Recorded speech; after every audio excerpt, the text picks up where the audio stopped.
There are places in our world that were once thriving centers of human achievement, cities where thousands lived, worked, and raised families. Places where scholars debated philosophy, where merchants traded goods from distant lands, where children played in streets that had names we no longer remember. And then, quietly, they disappeared. Not always in catastrophe. Not always in a single moment. Sometimes, civilization simply faded. The people left. The buildings crumbled. The knowledge was forgotten. And within a few generations, even the memory of these places became uncertain. Tonight, I'd like to take you on a journey to explore what really happened to some of these lost civilizations. This isn't a story of aliens or ancient mysteries in the sensational sense. Rather, it's an examination of the very real, and often quite human, reasons why great societies vanish from the earth. If you find value in explorations like this, stories that take their time and reward patience, I invite you to subscribe to this channel. We focus on documentary content that respects your intelligence and your time. I also share additional research materials and pose thoughtful questions in the community tab, where many of you continue these conversations. Your insights have been invaluable to this ongoing exploration. Now, let us begin. When archaeologists and historians speak of lost civilizations, they're referring to societies that left behind substantial evidence of their existence, ruins, artifacts, sometimes even written records, but whose decline wasn't properly documented by contemporary sources. The question we must ask ourselves is this: how does an entire civilization disappear? How do thousands, sometimes millions, of people simply cease to exist as an organized society? To understand what really happened, we need to establish something important first. Civilizations rarely disappear overnight. The dramatic image of a city abandoned in a single day makes for compelling fiction, but the archaeological evidence tells us a different story. The truth is usually slower, more complex, and in many ways, more haunting. Let me share with you what the records actually show. According to comprehensive studies conducted over the past century, drawing from archaeological surveys, climate data, historical texts, and geological evidence, there are typically 5 primary factors that contribute to civilizational collapse. These factors rarely work in isolation. Rather, they combine and compound over time, creating conditions that become increasingly difficult to overcome. The first factor is environmental change. This includes drought, flooding, soil depletion, and shifts in climate patterns that make established agricultural practices unsustainable. The second is resource depletion. When civilizations exhaust the natural resources their economy depends upon, timber, water, fertile soil, or specific minerals, they face existential challenges. The third factor involves conflict and warfare. This can be external invasion or internal civil strife, but the effect is the same. The social fabric tears, trade networks collapse, and organized governance breaks down. The fourth is economic disruption. When trade routes shift, when currency loses value, when the economic system that supports urban life fails, cities cannot sustain themselves. And finally, the fifth factor is disease. Epidemics that reduce population below critical thresholds can render cities ungovernable and agricultural systems unworkable. What makes these factors particularly devastating is how they interact with one another. A drought doesn't just reduce food supply, it can trigger migration, which leads to conflict, which disrupts trade, which weakens the economy, which makes populations more vulnerable to disease. It's worth pausing here, because this interconnected pattern helps us understand something profound. The civilizations we're about to discuss didn't fail because of a single dramatic event.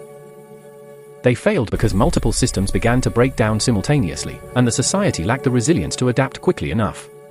This is not ancient history in the abstract.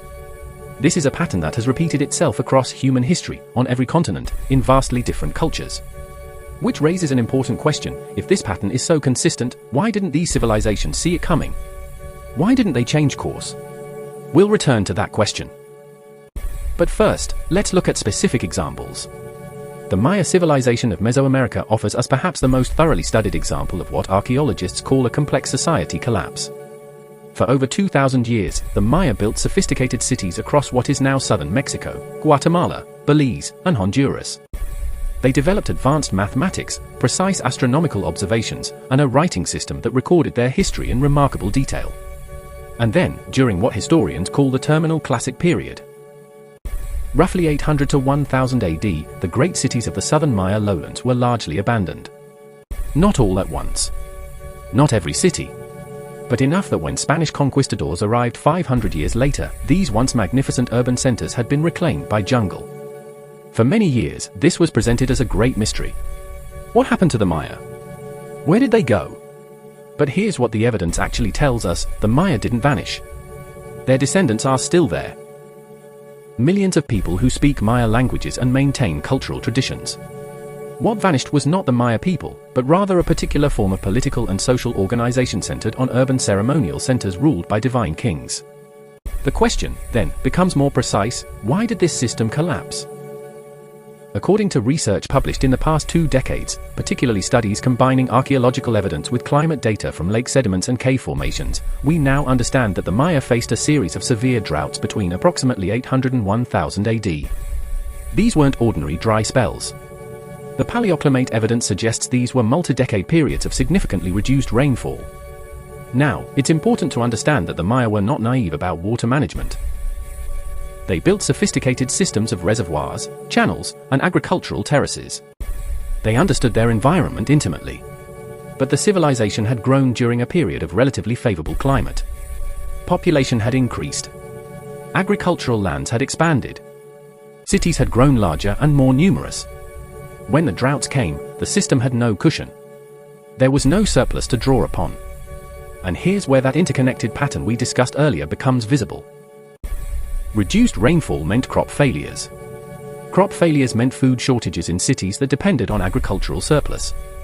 Food shortages meant the divine kings could not fulfill their sacred obligation to ensure prosperity. When kings lost legitimacy, political authority fractured. As political authority fractured, warfare between city-states intensified. Warfare disrupted trade and agriculture even further. And as conditions worsened, people made a rational decision: they left. They didn't disappear. They dispersed. They moved to areas where water was more reliable. They shifted from urban to rural life. They abandoned the political system that had failed them. The cities were left behind, not because of some mysterious catastrophe, but because maintaining urban life had become unsustainable. I'd be interested to know how you interpret this. Was this a collapse, or was it an adaptation? Feel free to share your thoughts below. Let's turn our attention now to a civilization that flourished even earlier than the Maya, one that has received less popular attention but offers equally important insights. The Indus Valley civilization, sometimes called the Harappan civilization, existed in what is now Pakistan and northwestern India from approximately 3300 to 1300 BCE. At its height around 2600 to 1900 BCE, it was one of the most extensive urban cultures of the ancient world, with major cities like Mohenjo-daro and Harappa featuring remarkable urban planning, sophisticated drainage systems, and standardized weights and measures. And then, gradually, these cities were abandoned. By 1300 BCE, the urban phase of the Indus civilization had ended. For many years, the standard explanation was invasion. Specifically, that Indo-Aryan peoples migrated into the region and conquered or displaced the Indus population. But the archaeological evidence doesn't support a violent conquest. There are no signs of mass destruction, no layers of ash indicating burning, no skeletal remains suggesting warfare. So what really happened? Recent research, including studies of ancient river systems using satellite imaging and geological surveys, has revealed something remarkable: the rivers changed. The Indus civilization was built around a sophisticated relationship with the river systems of the region, particularly the Indus River itself and the now dried Gagahakra River system.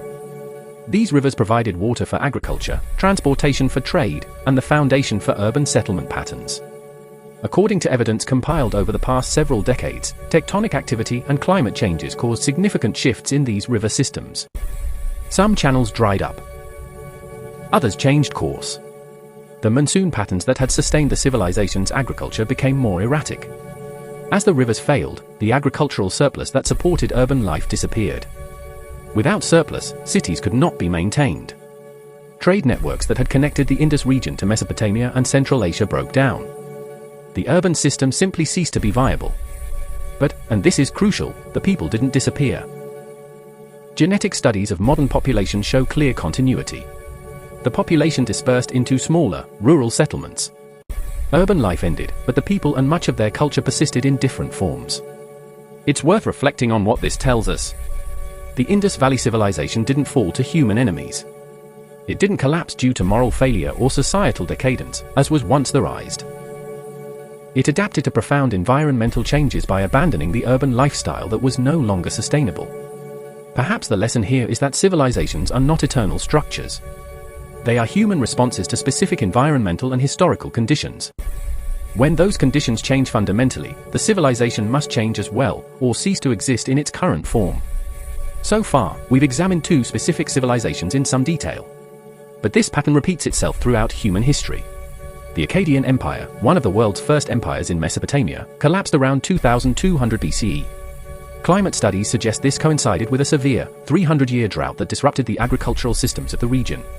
The Bronze Age civilizations of the Eastern Mediterranean, the Mycenaeans, the Hittites, and others, experienced a systemic collapse around 1200 BCE.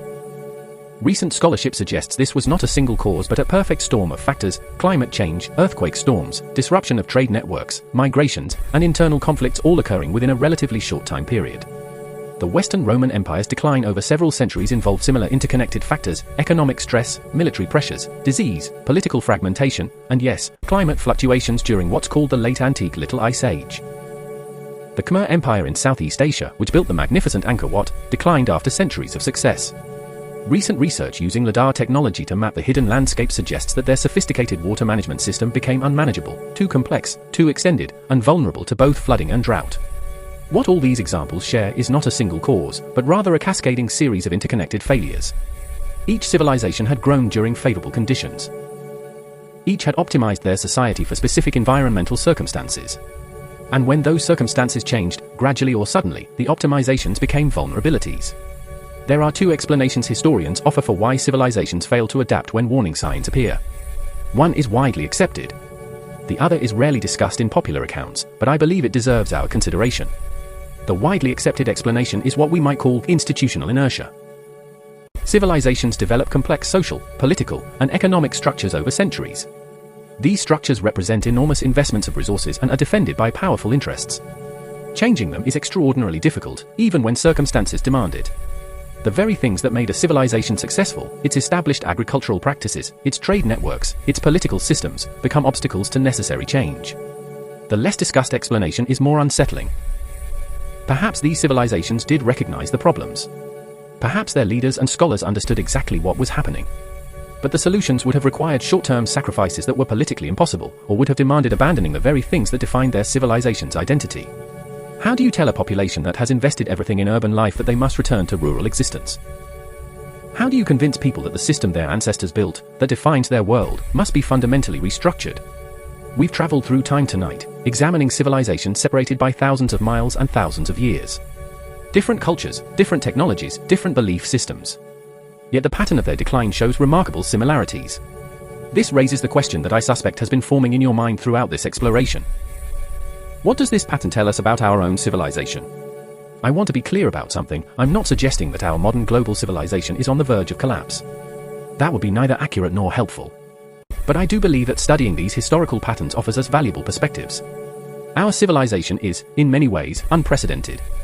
We have technologies that would seem miraculous to people even a century ago. We have scientific knowledge that allows us to understand and predict environmental changes. We have global communication systems that theoretically allow us to coordinate responses to challenges. But we also face complexities that past civilizations never encountered. Our systems are more interconnected than ever before. Our supply chains span the globe. Our economy depends on resources extracted from every continent. Our population is vastly larger than any historical civilization. And we're making changes to our global environment, particularly our climate, at a pace and scale that has no historical precedent. The question isn't whether we'll face challenges. We already are. The question is whether our civilization has the flexibility, the wisdom, and the political will to adapt before adaptation becomes crisis management. What the historical record shows us is this: civilizations don't usually collapse because they lack knowledge or technology. They collapse because they cannot, or will not, make the systemic changes necessary to address fundamental problems until it's too late. The Maya understood agriculture and water management. The Romans understood engineering and administration. The Indus Valley people understood urban planning and trade. Knowledge wasn't their limitation. Adaptability was. I'd be interested in hearing your perspective on this. Many of you have lived through significant historical changes and have wisdom drawn from personal experience. What do you believe are the key differences between civilizations that successfully adapt to change and those that don't? As we come to the end of today's exploration, I want to return to where we began, with the question of what really happened to lost civilizations. What the evidence reveals is not dramatic, but it is profound. These civilizations didn't fail because of moral weakness or divine punishment, as was often believed in earlier times. They didn't disappear due to mysterious catastrophes or alien intervention, as popular culture sometimes suggests. They changed, adapted, or dispersed when the specific conditions that had allowed them to flourish fundamentally shifted. The ruins they left behind, the temples reclaimed by jungle, the cities buried by sand, the monuments standing alone on empty plains, these aren't evidence of failure in the human sense. They're evidence of the simple fact that all human systems are temporary responses to specific conditions. When conditions change, systems must change as well, or they cease to function. But here's what strikes me as most important: we only call these civilizations lost because later generations forgot them. The knowledge of their achievements, their struggles, their ultimate adaptations, this was lost not in the collapse itself, but in the centuries of forgetting that followed. Perhaps the real lesson isn't about collapse at all. It's about memory. It's about the importance of understanding our own history, recognizing patterns, and maintaining the wisdom of past experiences even as we move forward. These civilizations aren't truly lost anymore. Through careful archaeology, patient research, and modern technology, we're recovering their stories. We're understanding what they faced and how they responded. We're learning from their experiences. And that, ultimately, may be the most valuable thing they left behind. Not their monuments, but their lessons. If you found value in this exploration, I invite you to subscribe to this channel. We create documentary content that takes time to develop ideas thoroughly, that respects the complexity of historical questions, and that doesn't simplify for the sake of drama. I post new documentaries exploring historical topics like this one regularly, and I share additional research materials, source citations, and thoughtful questions in the community tab. Many of you have contributed remarkable insights there, and those discussions have deepened my own understanding considerably. I also welcome your suggestions for future topics. If there's a historical question you'd like to see explored with this same careful, thoughtful approach, please let me know in the comments below. Thank you for spending this time with me tonight. Until our next exploration, I wish you well.